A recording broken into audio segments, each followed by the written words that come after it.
मेरा नाम महेश है। हम लोग गांव में रहते हैं। हमारे घर के सटे एक गांव में एक यादव जी का परिवार था। उनके परिवार से और मेरे घर वालों से अच्छी बनती थी। उनकी एक लड़की महिमा थी, जिसकी शादी यादव जी ने 40-45 किलोमीटर दूर एक गांव में की थी। उनका दामाद विदेश में रहता था। महिमा के घर में कोई काम लगता तो वह मेरी माँ से बोलकर हमें बुला लेती, क्योंकि महिमा हमें भाई मानती थी।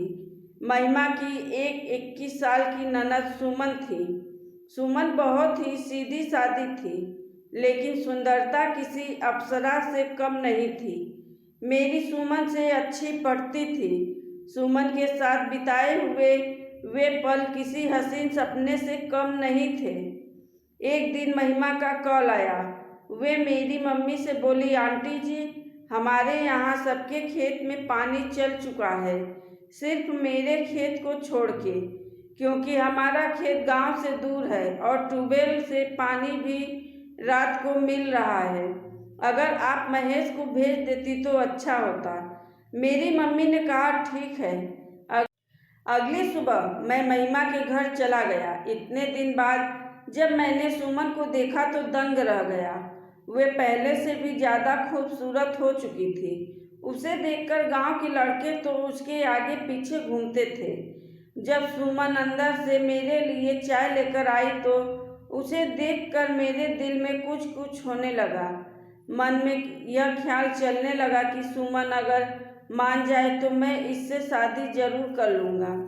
सबकी नज़र से छुपकर मैं उसे आंख मारकर मुस्कुरा दिया। इस पर सुमन मुझे गुस्से भरी निगाह से देखते हुए अंदर चली गई। मुझे लगने लगा कि शायद अब उसे कोई और मिल गया होगा।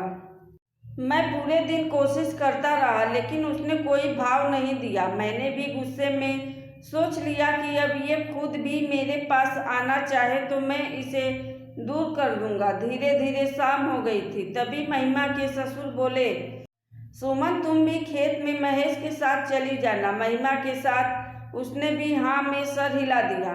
खाना खाने के बाद महिमा ने कहा, रात के 9 बजने वाले हैं और ठंड भी ज़्यादा है। एक काम करो, तुम दोनों जल्दी से गर्म कपड़े पहन लो, फिर है हम लोग चलते हैं। मैंने जल्दी से तैयार होकर आवाज़ दी तो सुमन अपने बालों को संवारती हुई जैसे ही बाहर निकली, मैं उसे देखता ही रह गया। उस समय सुमन ऐसे तैयार हुई थी जैसे कोई लड़की की शादी में जा रही हो। हम तीनों चल दिए। अब रास्ते में कई बार मेरे मन में ख्याल आया कि आज इसे अपने दिल का हाल बता दूंगा। यही सब सोचते हुए हम लोग खेत में पहुंच गए। पेड़ के नीचे एक छोटी सी झोपड़ी बनी हुई थी, खेत की रखवाली के लिए। मैंने 10 बजे तक ट्यूबवेल से पानी खेत में खोल दिया।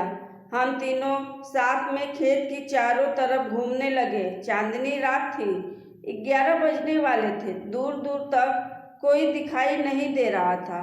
खेत घूमते घूमते मैंने महिमा से पूछा, कितने घंटों में पानी चल जाएगा? महिमा ने कहा, 6 घंटे और लगेंगे। तब महिमा बोली, महेश, तुम और सुमन खेत में पानी देख लेना, मैं घर जा रही हूँ, मेरी तबीयत ठीक नहीं लग रही है। और वह घर चली आई। फिर सुमन ने कहा, चलो पेड़ के नीचे थोड़ी देर आराम कर लेते हैं, ठंड भी है।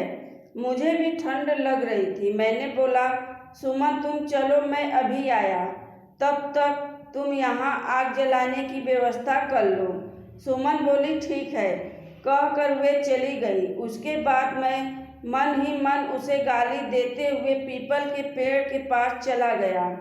वहां जाकर देखा कि सुमन बस खड़ी होकर चुपचाप खेत देख रही है।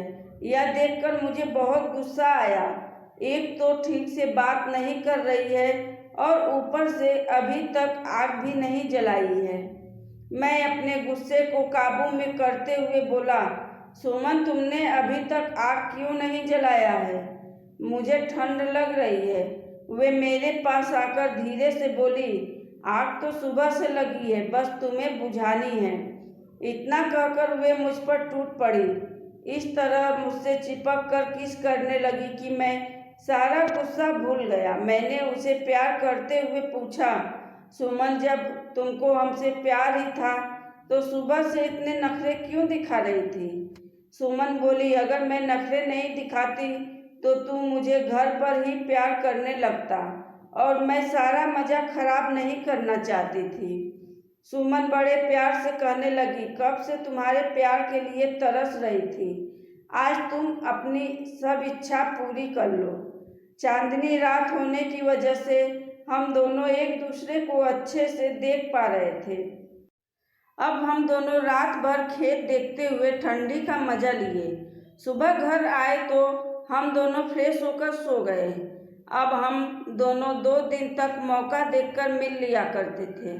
फिर मैं घर वापस आ गया, पर सुमन बिना मन नहीं लग रहा था। उधर सुमन का भी यही हाल था। हम दोनों एक दूसरे के लिए बेचैन थे। तभी सुमन का तबीयत कुछ खराब हो गया तो महिमा उसे लेकर अपने मायके आ गई। महिमा बोली, महेश, सुमन को किसी अच्छे डॉक्टर को दिखा दो। अब मैं सुमन को डॉक्टर के पास ले गया तो 1 हफ्ते की दवा दिए और बोले, तुम आराम करो, घबराने की कोई बात नहीं है, सब ठीक है। अब 1 हफ्ते तक हम दोनों एक साथ घूमने फिरने लगे थे। अब 1 हफ्ते बाद मैं सुमन को लेकर कोर्ट मैरिज के लिए अप्लाई कर दिया। हम दोनों को 2 महीने बाद का डेट मिला। फिर सुमन अपने घर चली गई। फिर उसी तारीख पर हम दोनों ने शादी कर लिए। अब दोनों के घर में खूब कोहराम मच गया। जब कोर्ट का मैरिज सर्टिफिकेट को सब लोगों ने देखा तो वो शांत हो गए, क्योंकि अब कोई कुछ भी नहीं कर सकता है। अब मैं और सुमन अपने परिवार के साथ खुशी खुशी रहने लगे। मेरे परिवार वाले सुमन से बहुत खुश हैं। सुमन भी मेरे माता पिता को अपने माता पिता की तरह मानती है। धन्यवाद।